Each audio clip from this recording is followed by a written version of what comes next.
Ghost Productions VR lab. I'm going to show you something that we've built, a great demo on this new Oculus Rift S system. This is our new system. I'm eager to show you our demo. So without any further ado, I'm going to go into our virtual space. So now you'll see me in virtual space. You can see here's my head, and I have hands, fully functional hands. I can use all my appendages. You can see that. I can also use them to grab these tools over here, like this pin driver, and pull triggers. Or this saw. Okay. So this is our surgical environment you can see here. There's a couple of things we've done. We've branded to the Ghost Productions logo, and I'm also in what's called room scale VR, so I can walk around the patient. I can walk up to the patient's head. Hey, patient. Make sure they're still alive. Are you alive? And I can walk around the other side of these tools over to the other side of the patient too. Here we are. And into the microphone. Sorry, everybody. Okay. And the first thing I'm going to do is put the knee into 90 degrees of flexion. So I'll grab the ankle here. I'm given a highlight to help me see the goal where I want to put this leg. Okay, there we go. All right. So now we have it 90 degrees of flexion. I'm going to select a scalpel from the Mayo stand. And now I can see that there's a highlight to help me know where to start my incision. There's also a line down the midline of the patella to tell me where I should make this incision. So I'll go ahead and do that. The scalpel to make the incision starting just above the patella. Okay, so we have the incision made. Now, one of the things we worked really hard on was to develop a soft tissue deformation system so that the user can interact with the skin's incision margins with their fingers and manipulate it to help the user feel like a more immersive experience, to have flesh reacting to our touch as users. I also have a few tools on the Mayo stand I can use to manipulate the soft tissue finger retractors. For this demo, I'm going to use these forceps retractors, and they're fully functional. I can squeeze them and open them up here. So I'm going to place them in the incision and retract it. Select the scalpel from the Mayo stand to your left. So now I'm ready to make the incision through the joint capsule to gain access to the joint space. So I'll grab the scalpel again. Use the highlight as a guide. Again, I'll be using this highlight as a guide to make this incision. Grasp the patient's left ankle, preferably with your left hand. So now I will put the leg back into full extension so I can dislocate the patella. So I'll grab the ankle and follow the highlight down to full extension. Okay, now I'll grab the patella and dislocate it laterally across the knee. And at the same time everting it so that when I put it in full extension again, it's held on the lateral side of the knee. So now you can see the patella, the back side of the patella is now exposed, and our joint space is exposed for the next steps here. So now we're up to using some of the OmniBotics tooling. The first thing we're going to do is put a cortical pin about 4 finger widths down from the tibial tuberosity. I'll use this pin driver that already has a pin installed. Okay, I'll set that down because I'm going to need it again. Now I can grab the tibial array. You can see it's shaped like a T. I can put that on that pin.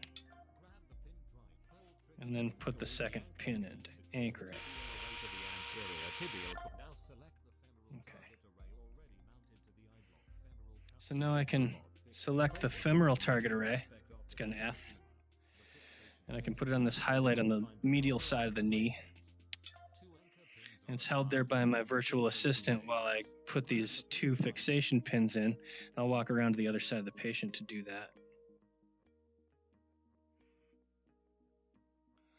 Okay. Install the first anchor pin, securing the So I'll put this first pin in. distal femur.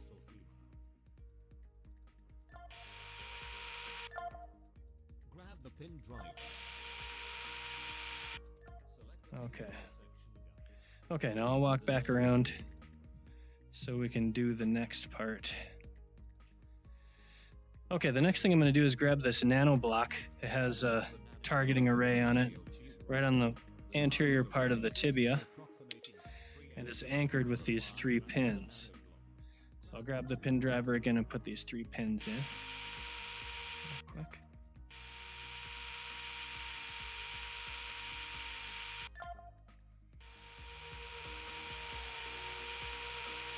Grab the bone saw to resect the tibial. Okay. Now I can use the bone saw to resect the tibial plateau. So we'll be able to cut in this guide.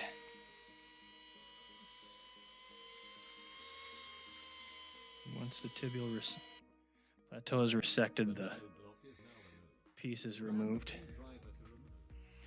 Now I can remove the nano block with the pin driver, take the pins out. My virtual assistant will hold the nano block for me while I put the pin driver back, and then I can grab the nano block and put it back. Okay. So now we can get the eye block. It's the femoral resection, robotically assisted femoral resection guide. It's called the eye block. So we can put that right on the medial side here. And now you'll see that it's automatically adjusting for the first cut, the distal cut on the femoral condyles. I'll grab the bone saw and make that first cut, removing the anterior, or the distal ends of the femoral condyle. Okay. The eye block will now adjust trajectory. Okay, now we're ready for the anterior resection. Okay. The posterior.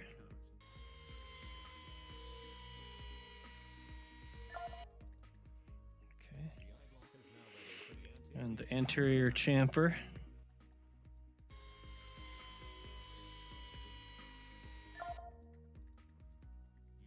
And lastly, the posterior chamfer cut to complete the femoral resection. Okay. All right, there we go. Okay, now I can return the bone saw and return the eye block to its position on the Mayo stand. There we go. Okay, now we have the knee completely prepared for our implantation. The first thing we're going to do is put the tibial base component in with this impactor. You can see the impactor is connected to the tibial base, and I'll grab this mallet to impact it into the top of the tibia.